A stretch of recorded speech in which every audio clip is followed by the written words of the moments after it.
Good morning everyone. मी आले होते दर्शनासाठी ओंकारेश्वर येथे, मध्य प्रदेशमध्ये जे आहे ओंकारेश्वर येथे.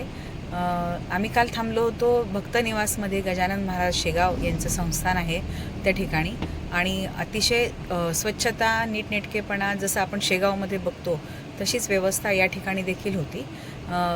तुम्ही जेव्हा सबस्क्रायबर माझे व्हिडिओज बघत असता त्यावेळेस मी ज्या ठिकाणी फिरते त्या ठिकाणचे नवनवीन व्हिडिओज मी तुमच्यासाठी आणत असते, आणि त्याद्वारे तुम्हाला मी माहिती पोहोचवण्याचा प्रयत्न करते, जेणेकरून की तुम्हालाही त्या सोयी उपलब्ध व्हाव्यात. तर त्यासाठी माझ्या चॅनलला प्लीज सबस्क्राईब करा, आणि ज्याला आवश्यकता असेल त्याला प्लीज शेअर करत चला.